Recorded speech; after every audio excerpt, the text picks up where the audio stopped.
AITA for not paying my ex's debt after she dumped me for her true love. My name is Javier, and I'm 29 years old. I own a small burger joint. It's not a fancy place or anything like that, but it means the world to me. Everything I have, I've achieved through hard work.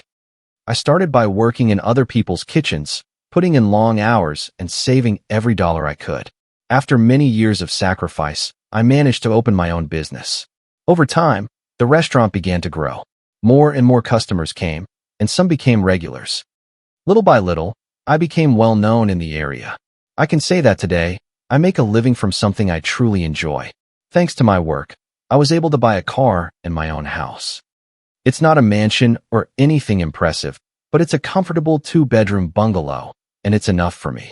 I've never been someone who seeks luxury. I'm more of a hardworking person who feels happy seeing their effort pay off. It was at exactly that stage of my life, when everything seemed to be going well, that I met Amelia. She was 25 years old at the time. I wasn't looking for a serious relationship because I was very focused on my business, but sometimes life surprises you. I clearly remember the day she first walked into the restaurant. It was a Friday evening, and the place was packed with customers. I was helping at the counter because we were short-staffed when she came in. She ordered her food with a shy smile. I don't know exactly what it was, but something in her eyes caught my attention. In the middle of our brief conversation, she asked if the restaurant was mine. When I said yes, she was surprised and congratulated me on the business. We ended up talking for a few minutes longer than usual. After that, we started seeing each other. At first, everything was excitement and novelty. I felt those butterflies in my stomach that you get when you're starting a relationship. Amelia was affectionate, very attentive to me, and always found a way to make me feel special. As the months went by, the relationship became more serious, and we finally became a couple. However, over time I started to notice some things about her personality. Amelia was quite jealous and sometimes very emotionally unstable. If she saw me talking to a female customer, even when I was just working, she would get upset. If someone commented on my social media, she wanted to know who it was and why they were writing to me. At first, I didn't give it much importance. I thought that jealousy was her way of showing how much she cared about our relationship. I was in love, and instead of setting boundaries, I chose to put up with it. Over time, those attitudes became more frequent. We argued over small or unimportant things. There were times when she was calm and affectionate, but suddenly her mood would change for no clear reason. Some days she told me I was the most important thing in her life. At other times, she seemed to doubt everything. I tried to justify these changes by thinking that maybe she had insecurities or had gone through difficult experiences before meeting me. My mistake was believing that love was enough to fix any problem. The truth is, I was deeply in love. I believed our relationship had a future. I thought we could overcome any difficulty together. I even imagined marrying her someday and starting a family. I always included her in my plans and was convinced she felt the same way. But a few months ago, everything started to change. Amelia began to behave differently. She seemed more distant, more distracted, as if her mind was somewhere else. When I asked her what was wrong, she would say she was tired or dealing with personal problems. I tried not to pressure her, but her coldness began to affect me. Arguments became more frequent, and awkward silences became part of our routine. I'm not a suspicious person, but something inside me started to suspect something was wrong. It was a feeling that was hard to explain, as if I knew there was something she wasn't telling me. One day, something happened that left me thinking. Amelia was in the bathroom, and her cell phone buzzed on the coffee table.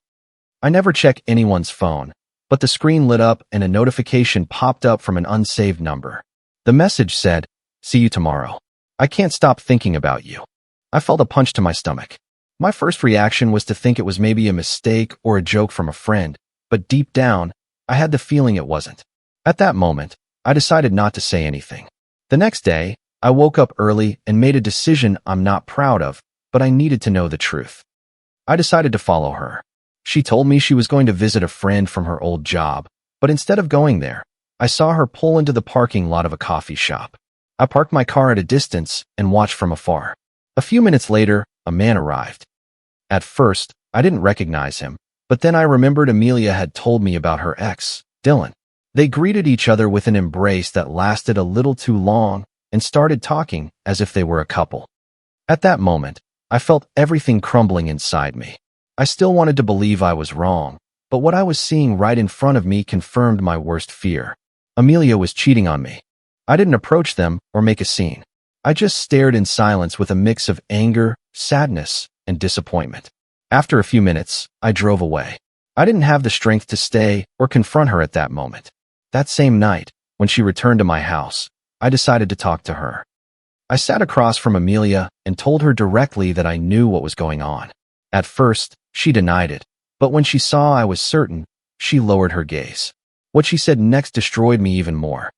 With tears in her eyes, she confessed that yes, she had been seeing her ex, but she also told me something I'll never forget, that he was the true love of her life, and that although she cared for me, she had never stopped loving him. Hearing that was like a stab to the heart. Until that day, I believed our relationship had a future and that everything could be fixed, but suddenly I understood something very painful. To her, I had just been a replacement, a kind of safe harbor while she remained emotionally tied to someone else. At that moment, I didn't know what to say. I just looked at her in silence while trying to hold back my tears. She asked me to try to understand her. She said she hadn't planned it, that she had simply started feeling things again for someone she, according to her, had never been able to forget. I was devastated. Everything we had built over 3 years seemed to fall apart in the most painful way possible. At that moment, I understood something that was hard for me to accept. Love alone is useless if there is no honesty or respect. But what happened next was even worse. To better understand the situation, I must say something important. During our relationship, I was always the one who covered the big expenses. It never bothered me to do so because helping the person I love is my way of showing affection.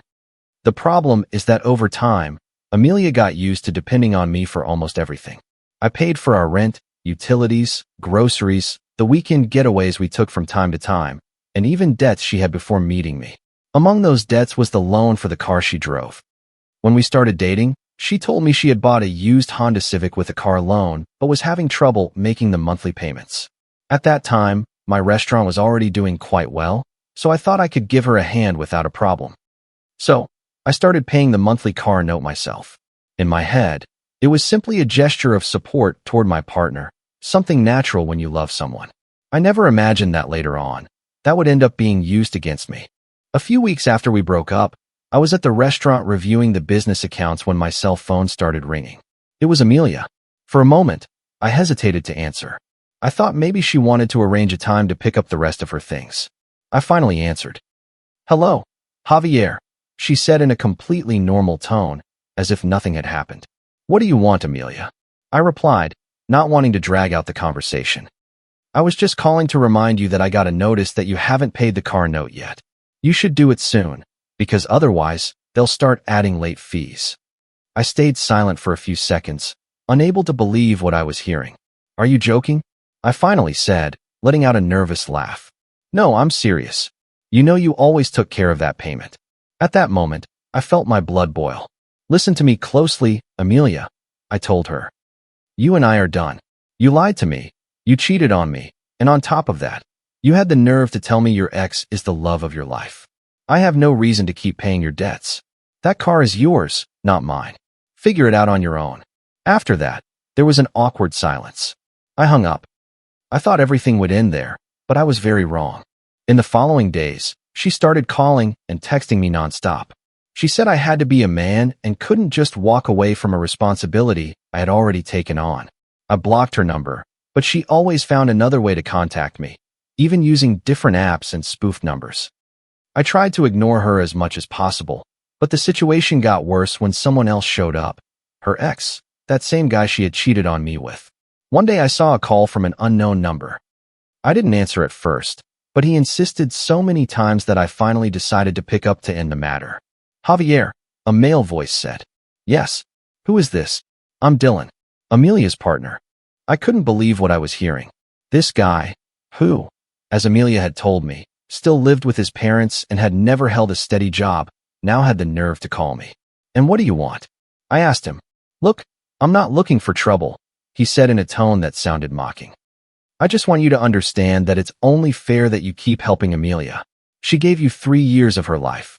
3 years of her youth that she's not getting back. I froze. Excuse me. I replied in disbelief. Yeah, you heard me. The least you can do is cover at least a year of her rent and finish paying what's left on the car. That's nothing for you. You have a restaurant that brings in good money. At that moment, I exploded. Listen to me carefully, you moocher, I told him. During those 3 years, I gave her absolutely everything. Stability, support, a roof over her head, and I even paid her debts. Don't come at me saying I owe her anything. If anyone failed here, it was her. He tried to interrupt me, but I didn't let him. Do you know what your problem is, Dylan? I continued. You're a leech, a parasite who still depends on his parents and has never worked for his own things. And now you have the nerve to demand that I keep providing for her while you, her great love, can't even buy her a cup of coffee. There was silence on the other end of the line. I was already completely furious. Why don't you pay for her car and her rent? I added. If you love her so much, step up and take charge. He didn't answer. Learn to earn things with your own effort. You too, I said before hanging up. The call ended there, but the harassment didn't. Amelia kept texting me over the following days. Messages like, Javier, be reasonable, don't leave me alone with this. Or if you ever truly loved me, keep your word and pay what's left. But by that point, something was very clear to me. The time had come to set a definitive boundary. It was no longer just about money. It was a matter of respect. During that relationship, I had given too much. I offered her stability, opportunities, and a life she probably wouldn't have had on her own at the time. And yet, she chose to betray me with someone who honestly wasn't even on her level. The worst part of all was that she didn't even seem ashamed. On the contrary, she expected me to keep being her savior while she built a new life with that guy. That whole situation opened my eyes all at once. I understood that sometimes people not only take advantage of your love, but also your generosity. And if you don't learn to set boundaries, you end up becoming a sort of ATM, both emotionally and financially. With every message that reached my phone, my decision grew stronger. I was not going to pay anything else. The car was her problem, the rent was her problem, and her new life with the love of her life was also her problem. I'm not perfect, but everything I have, I've achieved by working hard. No one ever came to pay my debts or solve my problems. If she wanted to be with her ex, that was fine, but she also had to take on her own responsibilities. That was how I made the decision to cut all contact. I blocked her everywhere and even set my phone to block unknown numbers. Furthermore, I spoke to my employees at the restaurant and asked them not to let her in if she ever showed up. It wasn't to humiliate her. I simply needed to protect my peace of mind and look after the business that had cost me so much effort to build. The first few days were very hard, I won't lie. I felt anger, sadness, and a huge emptiness. I had invested several years of my life in someone who ultimately just ended up using me. As time went by, I started to see everything more clearly. It still hurts to remember what happened, but now I know I made the right decision. It made no sense to keep putting money or energy into the life of someone who betrayed me and who, on top of that, wasn't even capable of leaving with a minimum amount of dignity. Update. After all that chaos, I thought that chapter of my life was already closed. I had blocked her everywhere, made my boundaries clear, and focused on moving forward with my work and my life. I thought that would be enough, but it wasn't. A couple of quiet weeks went by. Then, out of nowhere, my cell phone rang again with an unknown number. I hesitated to answer, but out of habit, I ended up picking up. To my surprise, it was Amelia. Javier, please, don't hang up on me, she said between sobs. From the very first second, I was already tired of the situation. What do you want now? I replied coldly. Please, help me at least with the car. I don't want the loan to default. If we don't pay this month, they're going to charge me massive fees, and I have no way to do it. I just need you to give me some money. I stayed quiet for a few seconds. I couldn't believe she still had the nerve to ask me for money after everything that had happened between us. Amelia, I already told you before, I finally answered. That car is yours, not mine. It's your responsibility. I am not going to pay anything. Then she started crying even harder. Javier, you have to understand. I promised Dylan that you would cover everything. I told him not to worry because you had always been there. I assured him we wouldn't lack anything because you have money, because you're loaded. When I heard that, I felt my blood boil. Loaded, I said with a laugh full of sarcasm. Do you really think owning a small burger joint means I'm a millionaire? Do you have any idea how many hours I work every day to make this place run? I took a deep breath before continuing. I'm not rich, Amelia. Everything I have, I got by working hard. Nothing was handed to me, and I certainly didn't get it with empty promises. If you really want to get out of your debt, then get a job. At that moment, I heard a strange noise on the call. Suddenly, another voice took the phone. Look, you jerk, Dylan said in a threatening tone. If you don't want anything to happen to your little burger joint, you'd better cooperate. I felt a chill down my spine, but anger took over. Are you threatening me, you parasite? I replied immediately. Listen to me closely. If you touch my restaurant, you're going straight to jail. I'm not afraid of you, or anyone. My voice was completely firm. You want money? Then get a job like any decent person, because you won't see a single dime from me. And I hung up immediately. A few minutes later, the phone rang again, but this time I decided not to answer. Later, I received a voicemail from Amelia. Please, Javier, she said, crying. Help me. I can't handle this alone. It's a lot of money, and if you don't give me something, Dylan is going to leave me, and I'll be left with no one to support me. I couldn't help but let out a laugh full of irony. Deep down, she was admitting that her biggest fear wasn't the debt, but that this guy would abandon her. Her whole life plan seemed to revolve around living off someone, first me and now him. I decided to respond with sarcasm. I opened my photo gallery and looked for a video I had saved for a long time. The famous meme of Mr. Krabs playing the world's smallest violin. I sent it to her along with a message that said, "This is the official anthem for your situation. Good luck with your great love and your debts." After sending it, I felt a little relief, as if I had finally said what I needed to say. But I also knew the situation couldn't just remain a joke. Dylan had made a direct threat against my restaurant, and that was no longer something to take lightly. The next day, I went to see my lawyer. I told him everything from the beginning, the calls, the texts, the voicemail, and the threat against my business. I also showed him the call logs, screenshots, and the recording of Amelia crying and asking me for money. My lawyer was very clear. What they were doing could be considered extortion, and the threats against my business were a serious matter. I didn't think twice. I filed a formal police report and requested a restraining order. At the same time, I decided to beef up the restaurant's security.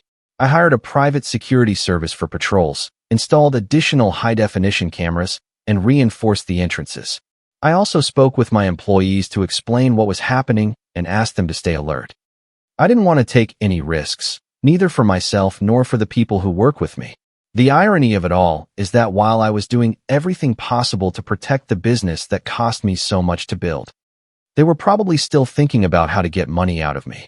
I say this because a few days later, I received another message from an unknown number. It was clearly written by Dylan. It said something like, "You still have time to do the right thing and support Amelia. If you don't, face the consequences." That message became yet another piece of evidence that I took straight to my lawyer. With every manipulation attempt, they were digging themselves deeper.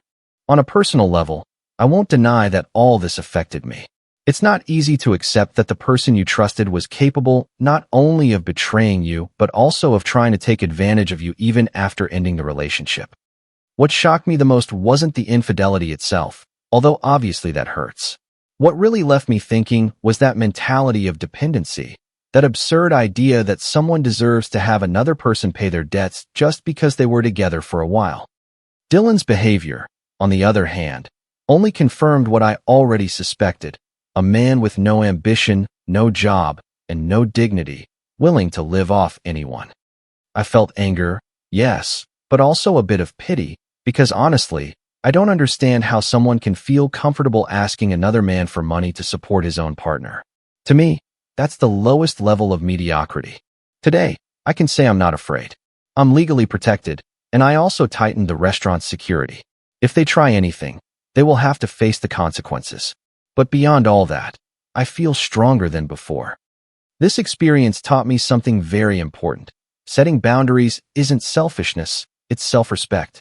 I learned not to confuse love with obligation. Helping someone is fine, as long as that person is also willing to do their part. What I went through with Amelia and Dylan was a bitter experience, yes, but also a necessary one to open my eyes. Sometimes I think about the contrast. While I spend my days working, thinking about how to improve my restaurant and make it grow, they are probably still looking for someone to mooch off of. That idea used to fill me with rage. Now, honestly, it brings me relief because I keep moving forward and they remain in the exact same place. The supposed love of her life turned out to be a man who can't even pay for his own coffee. And yet, she had the nerve to ask me to keep providing for her. In the end, that's the difference between someone who builds something with effort and someone who only dedicates themselves to destroying. Today, I am moving on with my life. My restaurant is stronger than before, now with better security and with customers who have shown me their support. Personally, I'm also in a different stage.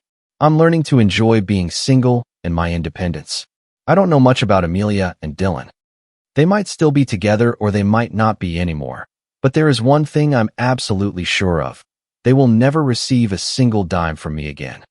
If anyone reading this could take away a lesson from my story, it would be this. Never let anyone manipulate you into taking advantage of you by using love or guilt. True love doesn't demand that you pay someone else's debts, nor does it force you to sacrifice your dignity to support someone who doesn't even try to get ahead on their own. I learned that lesson the hard way, but I'm grateful I understood it now rather than later, when the cost could have been much higher. Final update. As I mentioned before, I decided to take legal action against Amelia and Dylan. The police report was filed.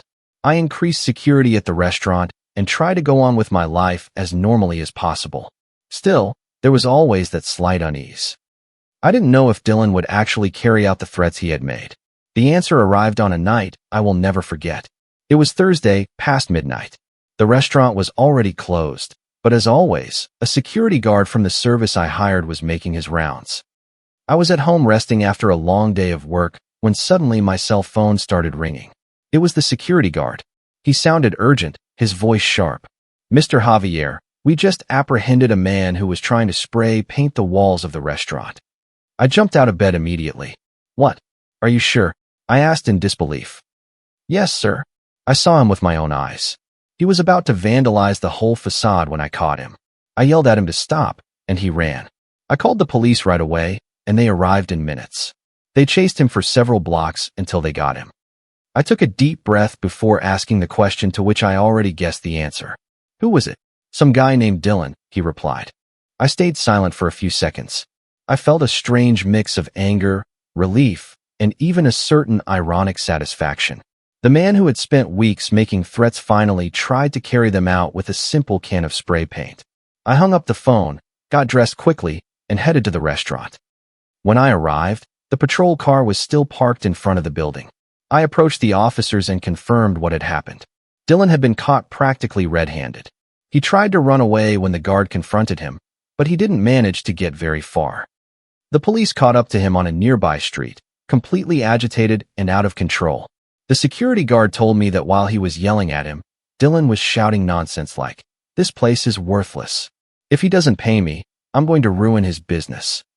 With those words, his intention became crystal clear. They took him to the police station, and that same night I had to show up to give a statement and press charges.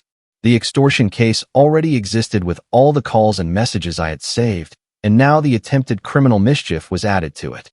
In legal terms, that practically sealed his fate. The following days were quite busy. My lawyer kept me informed of every step of the process. Dylan was facing charges for extortion, making threats, and attempted criminal mischief. Although no material damage actually occurred, the fact that he was caught in the act with the spray paint, added to all the previous evidence, left very little room for doubt. Amelia, of course, tried to contact me, not directly, because I had already blocked her everywhere. But she started doing it through mutual acquaintances. She asked them to talk to me, to intervene so I would drop the charges. She said Dylan didn't deserve to end up in jail, that he had acted out of desperation. Some acquaintances even hinted that maybe I was exaggerating and that it would be best to let the matter go, but this time I didn't cave. I had endured too many things: cheating, humiliation, blackmail, and threats. Enough was enough. Besides, it wasn't my place to forgive something that was clearly a crime. If I let all that slide, the message would be that anyone could try to intimidate me or put my work at risk without consequences. The legal process moved forward quite fast because the evidence was overwhelming. Call logs, screenshots of messages, the voicemail where they asked me for money while threatening me, and finally the attempted vandalism with police intervention. Dylan ended up being convicted. It wasn't an extremely long sentence, but it was enough for him to understand that life isn't solved by living off others, much less by resorting to intimidation. He would spend some time in jail and would also have a criminal record. As for Amelia, she was never directly charged because she didn't carry out the threats or the vandalism. However, her moral involvement in the whole matter was quite clear. I had nothing else to say to her, so I left it at that. What did surprise me was her final attempt to appeal to my emotions. One night, I received a very long message from an unknown number. It was Amelia. She wrote things like, "Don't you understand what it means for a woman to be left alone? I just wanted someone to support me. If Dylan ends up in jail, I go down with him too." She ended up begging me to reconsider everything. I read the message once, then deleted it. I didn't reply. That person is no longer a part of my life. And that was how it all ended. Today, when I look back, I feel a huge sense of relief. For months, I was trapped in a cycle of manipulation where my generosity was used as a bargaining chip and my love was mistaken for an obligation. I thought I was helping someone who really needed it, when in reality, I was only upholding the comfort of two people incapable of fending for themselves. The restaurant is still standing and stronger than ever. In fact, when the story started circulating among some customers, something curious happened. Instead of driving people away, I received even more support. Many congratulated me for not letting myself be intimidated. Some even told me that this firmness reflected the character with which I had built my business. Personally, I learned a very important lesson. It's not all about giving. You also have to know when to stop, because if you don't, you can end up empty, used, and even in danger. I understood that not everyone deserves your help and that love should never demand that you sacrifice your dignity or your principles. Dylan had to face the consequences of his own actions. As for Amelia, well, she took her own path. I, for my part, chose mine, and although everything I went through left some scars, it also left me with a lesson that is worth far more than any loss. I learned that what you build with effort, hard work, and sacrifice must also be defended with your head held high, without fear, and without giving in to blackmail or manipulation. Today I can proudly say that I came out of this whole story stronger than before. I have my restaurant, my self-respect, and above all, my peace of mind. And that peace comes from knowing I was able to permanently close a chapter that should never have started the way it did. That, in the end, was the real closure. And believe me when I say this, few things feel as good as looking back, remembering everything that happened, and realizing that you didn't fall into the trap of people who only wanted to take advantage of you.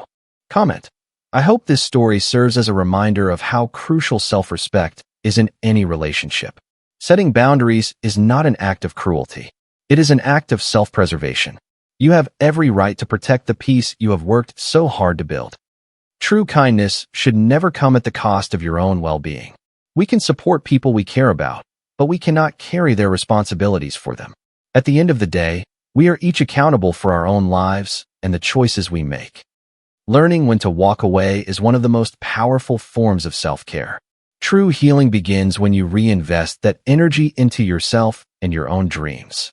Never let anyone make you feel guilty for valuing what you have earned through your own effort. I hope you always choose your peace of mind above all else. If you liked it, don't forget to leave a comment and support the channel by subscribing. See you in the upcoming stories.